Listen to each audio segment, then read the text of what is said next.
um podcast onde os seus piores pesadelos se tornarão realidade.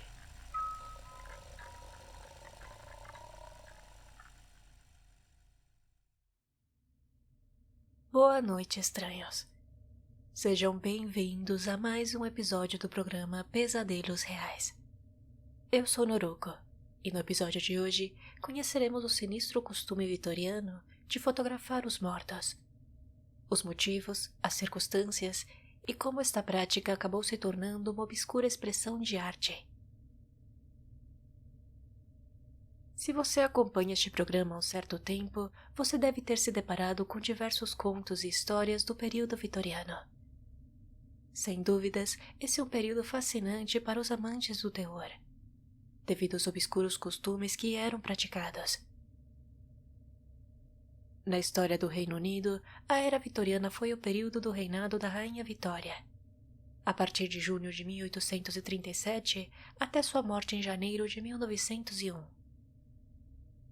Apesar das importantes transformações sociais e políticas que aconteceram na época, o período é caracterizado por fortes crenças supersticiosas e costumes excêntricos, além de uma notável atração pelo macabro.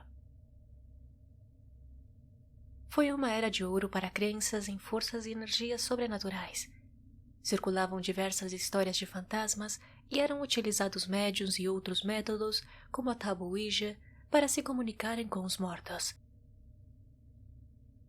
Todo avanço científico e tecnológico havia encorajado uma espécie de pensamento mágico, que foi acompanhado por um discurso sombrio do ocultismo e outras crenças ligadas ao sobrenatural. O contato contínuo com a morte havia influenciado muito na forma em que os vitorianos encaravam a perda de um ente querido.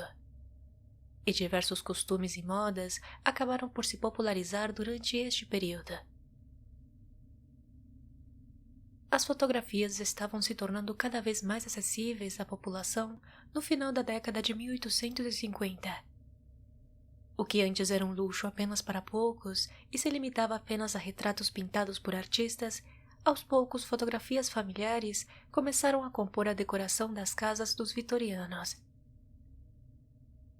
A fotografia nasceu do anseio por uma representação mecânica mais objetiva da realidade visual. O que para nós hoje é um evento corriqueiro e de fácil acesso, no final do século XIX, tirar uma fotografia era caro e consumia um certo tempo para serem feitas. Tal evento era de tal importância que famílias pousavam reunidas em suas salas de estar, trajando suas melhores roupas e aparentando uma certa naturalidade. No entanto, toda essa formalidade tinha mais um detalhe peculiar. Muitas vezes, a família se reunia ao redor de um ente querido falecido, que parecia estar tranquilamente dormindo, enquanto era rodeado por flores, brinquedos e outros objetos que haviam sido importantes para ele. Ao analisar mais de perto este tipo de fotografias da morte, pode nos parecer macabras as cenas representadas, já que muitas vezes a família pousava naturalmente ao lado de um familiar que havia morrido recentemente e ainda permanecia na sala de sua casa. Para muitas pessoas da era vitoriana, um retrato pós-mortem poderia ser sua primeira experiência com a fotografia. A tecnologia era relativamente nova e representava uma oportunidade de reter uma imagem permanente de pessoas falecidas, muitas das quais nunca haviam sido fotografadas em vida. A fotografia pós-mortem do final do século XIX e início do século XX pode ser difícil de detectar à primeira vista. Às vezes, o pescoço de um dos membros da família estava em um ângulo estranho, ou se encontravam reclinados ou apoiados. Algumas vezes seus olhos perdidos revelavam rapidamente qual dos personagens na cena havia falecido. Se os olhos se encontravam fechados ou pareciam estranhos, era possível que o fotógrafo os tivesse pintado na fotografia após a revelação. O equipamento fotográfico do século XIX chegava a pesar 50 quilos. Esta limitação obrigava os profissionais a trabalhar maioritariamente em seus estúdios e poucos eram os que se aventuravam a realizar fotografias em ambientes externos. Os primeiros retratos exigiam um longo tempo de exposição para formar a imagem, devido à baixa velocidade do obturador das primeiras câmeras. Isto exigia que os objetos permanecessem absolutamente imóveis para que as fotografias não saíssem tremidas ou borradas. Para garantir que isto não ocorresse, os fotógrafos utilizavam suportes metálicos ou de madeira, e inclusive uma estrutura de ferro chamada headclamps, ou prendedores de cabeça, para assegurar que a imagem obtida não fosse arruinada pelo movimento, por mais mínimo que fosse. Esses mecanismos eram posicionados cuidadosamente atrás do corpo da pessoa que seria fotografada, de modo que essas estruturas não aparecessem na cena. Nos retratos pós-mortem, os corpos eram retratados de modo que ainda parecessem vivos, e estes suportes algumas vezes eram utilizados com este fim.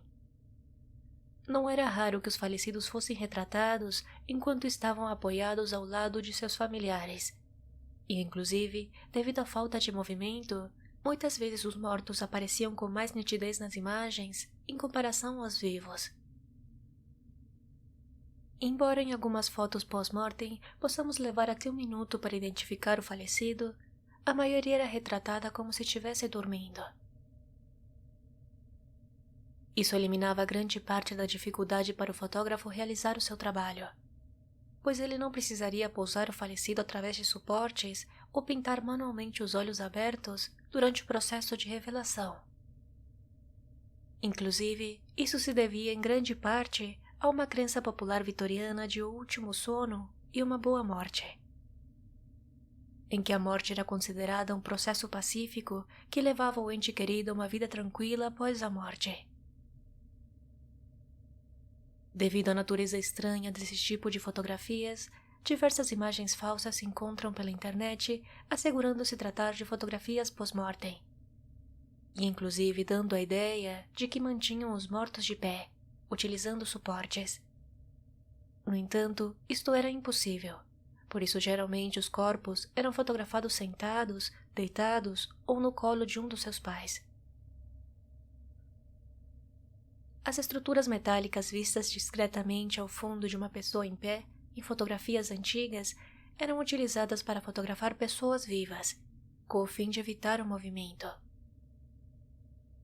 Para identificar uma foto pós-mortem real, não precisamos fazer muito esforço, pois na maioria das vezes, as pessoas eram retratadas como se estivessem dormindo ou levemente apoiadas. Se uma pessoa parecia estar viva em uma destas imagens, é quase certo que ela estivesse viva de fato. A vida dos ingleses e americanos do século XIX era repleta de morte. Epidemias como difteria, febre tifoide e cólera assolavam diversos países. Devido às altas taxas de mortalidade, a maioria das pessoas não viveria além dos 40 anos. E quando a doença se espalhou, bebês e crianças ficaram especialmente vulneráveis. Doenças como escarlatina, sarampo e cólera poderiam ser uma sentença de morte para os mais jovens, em uma era anterior a vacinas e antibióticos. A fotografia ofereceu uma nova maneira de lembrar de um ente querido após a morte, e muitas dessas fotos se tornaram uma espécie de retratos de família.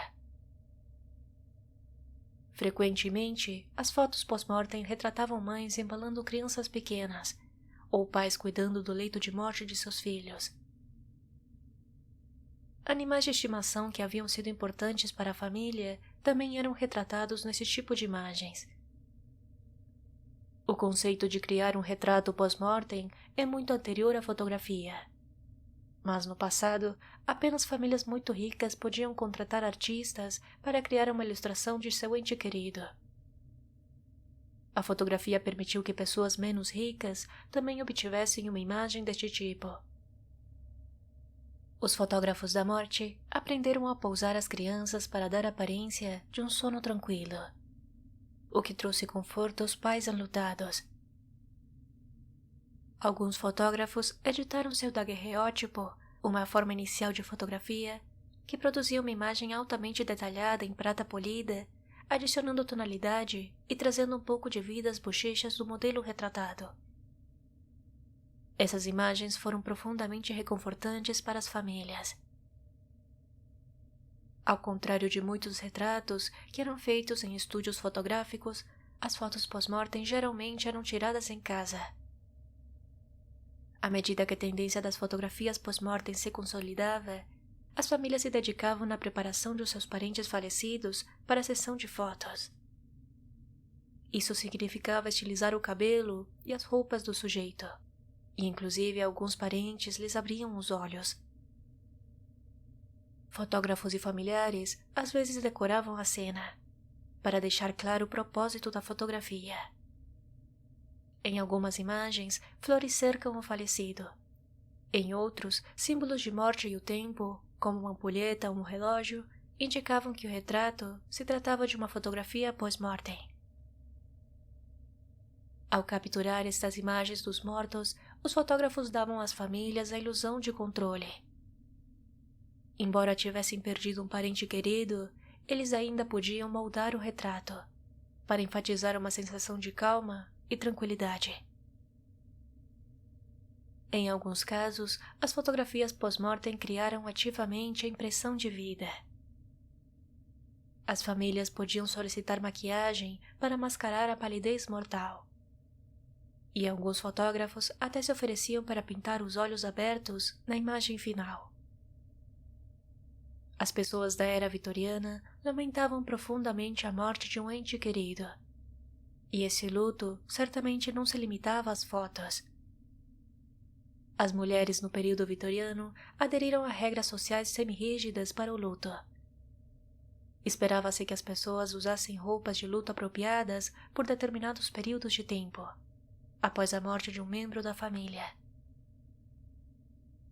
Os prazos para os estágios de luto e a duração desses estágios variam de acordo com a comunidade e a família.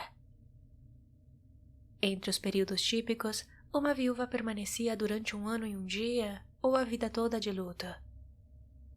Um viúvo de 3 a 6 meses.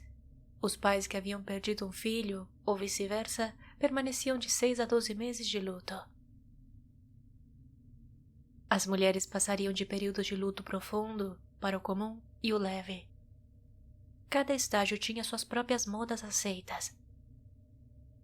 O luto profundo ocorria imediatamente após a perda. As mulheres usavam vestidos pretos e chapéus sem enfeites decorativos. Véus, crepe nos vestidos, luvas, sapatos e acessórios também eram da mesma cor. Durante o luto comum, as mulheres podiam abandonar o véu e o crepe e introduzir joias ornamentadas, ou adicionar detalhes brancos aos vestidos. Lilás, roxo e cinza eram permitidos quando uma mulher entrava em luto leve. Não se esperava que os homens aderissem a regras rígidas de luto. Após o enterro, esperava-se que eles voltassem ao trabalho para sustentar a família. Os homens costumavam usar uma longa faixa de crepe no chapéu, chamado chorão. A largura da faixa representava sua relação com o falecido. Cartões postais e funerários eram comuns na era vitoriana. Eles apareceram na Inglaterra na década de 1840, e os Estados Unidos rapidamente adotaram a prática. Os cartões eram e ainda são distribuídos em funerais ou enviados pelo correio como anúncios ou convites.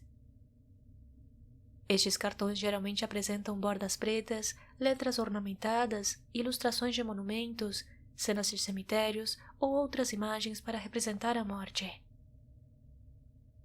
As lembranças de Memento Mori, que significa literalmente lembre-se que você deve morrer, assumiram várias formas e existiam muito antes da era vitoriana. Algumas fontes asseguram que estes macabros cartões existiam desde o século XVIII e tinham o objetivo de lembrar os cristãos de se abster do pecado, pois a vida após a morte poderia chegar a qualquer momento. A familiaridade com a morte, além de tudo, era necessária, pois antes que os processos de embalsamamento fossem popularizados, era dever da família preparar o corpo para sua exibição e o enterro, Os velórios normalmente eram realizados em suas próprias salas de estar, uma tradição que mais tarde passaria a ser feita nas salas funerárias. Essa intimidade com a morte estava intimamente ligada à crescente comercialização da cultura vitoriana do luto. A partir de 1861, a Rainha Vitória tornou o luto uma moda, que se popularizou após a rainha adquirir o costume de se vestir de preto após a morte súbita de seu marido, o príncipe Albert, em 1861. Ela continuou a se vestir de preto diariamente durante 4 longas décadas, até a sua própria morte. Essa não era a primeira vez que a rainha influenciava na moda feminina. Ela também popularizou o uso da cor branca para o vestido de noiva e proibiu que as convidadas usassem branco no dia de seu casamento. O casal permaneceu apaixonado durante 21 anos e juntos tiveram 9 filhos. O falecimento do príncipe Albert deixou a rainha tão devastada que ela se afastou dos atos públicos por mais de uma década. Os ingleses e eventualmente os estadunidenses começaram a comprar e vender roupas, acessórios e artigos de papelaria especificamente para o período de luto culturalmente exigido após a morte de um ser amado. A natureza generalizada de abortos espontâneos e doenças como febre tifoide e desinteria garantiram que esses artigos de luto continuassem em demanda. Embora o desenvolvimento da fotografia tenha inicialmente reduzido dramaticamente os preços dos retratos, todo o processo ainda era bastante caro. E, portanto, raramente as crianças eram fotografadas, a menos que a morte de uma reunisse a família. As fotografias pós-mortem não são o único aspecto deste obscuro costume vitoriano. Muitos carregavam mechas de cabelo de seus entes queridos e transformavam essas mechas em joias, ou eram entrelaçados com outros fios para fazer uma coroa de cabelo familiar. Isso era considerado uma joia sentimental com o fim de manter uma peça física e atemporal que permaneceria com eles mesmo após a morte de um ser amado. O nascimento da indústria funerária no início do século XX e o crescimento de grandes hospitais higienizados provocaram uma mudança na forma como as pessoas lidavam com a morte. Na virada do século, quando as comunidades começaram a prosperar e os serviços memoriais e velórios começaram a ser realizados fora de suas casas, o estilo destas fotos muitas vezes se transformou. E em vez de tentar retratá-los como se ainda estivessem vivos, agora pousavam tranquilamente em seus leitos de morte, cercados por flores e presentes deixados pelos familiares e amigos. Essas fotos proporcionaram grande valor às famílias, pois ajudavam a enfrentar a dor do luto. As famílias naquela época eram muito grandes, e essas fotos muitas vezes reuniram parentes que moravam longe um dos outros, e preservavam uma história que, de outra forma, seria perdida para sempre. O luto e as imagens sentimentais representam o desejo de uma pessoa de reter alguma memória tangível da perda. Apesar das crenças protestantes de que a morte levava à vida eterna, as imagens sentimentais de luto do século XIX sugerem que as pessoas sentiam um profundo desespero ao lidar com a morte. E sentimentos de raiva, frustração e tristeza eram sentimentos comuns entre os enlutados. A grande variedade de imagens e os itens criados para enfrentar o luto não só eram lembranças tangíveis, como também serviam de grande conforto pessoal e familiar. Não é apenas a semelhança que é preciosa, mas a associação e o senso de proximidade envolvidas no retrato. A própria sombra da pessoa que jaz ali fixada para sempre.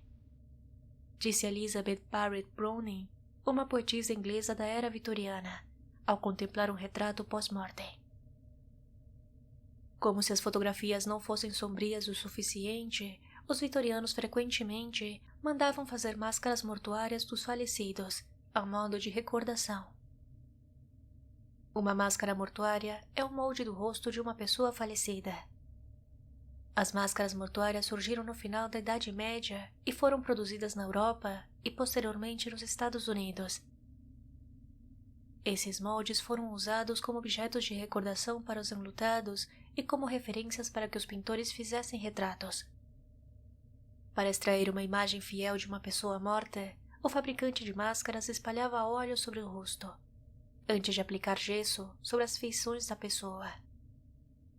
Às vezes, isso deixava marcas no rosto, e a barba e bigodes eram moldados de forma exagerada, pois os cabelos eram penteados para baixo durante este processo.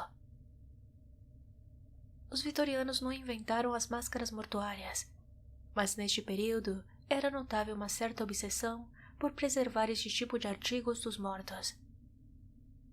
As famílias costumavam colocar estas máscaras como decoração em cima de suas lareiras, e alguns médicos se ofereciam para fazê-las após declarar a morte de um notório criminoso. Os adeptos da frenologia, uma pseudociência popular durante a era vitoriana que estudava saliências no crânio para explicar características mentais de uma pessoa, utilizavam máscaras mortuárias como ferramentas de ensino.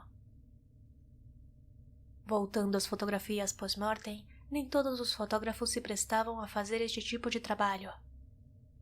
Em um artigo de 1882, intitulado Um Assunto Grave, o fotógrafo George Bradford escreveu: "Não consigo entender como os parentes suportam olhar para essas fotografias, a menos que tenham um amor peculiar pelo horrível. Por minha parte, não consigo ver a necessidade de fotografar os mortos. Se a pessoa que partiu era realmente amada, nada que possa acontecer neste mundo poderá apagar seus traços queridos dos olhos da mente. Não é preciso uma fotografia fria e grosseira representando o último estágio sombrio da humanidade para relembrar esses traços. De fato, eu imagino que, com o tempo, isso levaria ao esquecimento do sorriso agradável ou da risada alegre, e forneceria em seu lugar uma semelhança macabra com qualquer coisa que não fosse de natureza agradável." Isso resume em parte as razões pelas quais esse tipo de fotografias foram caindo em desuso. Com o passar dos anos, as fotografias pós-mortem passaram a ser vistas como macabras e mórbidas. E somente vemos fotos borradas de cadáveres nas notícias em que horror ou crime são o principal foco da história. Essas fotos representam apenas um registro necessário do incidente, e não um retrato para lembrar da pessoa. No entanto, durante a era vitoriana, as fotografias dos mortos não eram, em sua maioria, para registrar crimes ou vítimas de guerra. Eram encomendadas por membros de uma família, geralmente para retratar crianças que haviam morrido em casa em decorrência de alguma doença. Muitos profissionais viam com desagrado este tipo de encomendas. No entanto, a maioria aceitava, pois vários exemplos de retratos pós-mortem sobreviveram ao tempo, sendo a grande maioria de bebês e crianças pequenas. Essas imagens eram consideradas bonitas, desempenhando um papel importante no processo de luto, e representavam muito mais do que apenas um objeto material. Estas fotos preenchiam as mãos vazias dos pais enlutados, que choravam seus filhos mortos.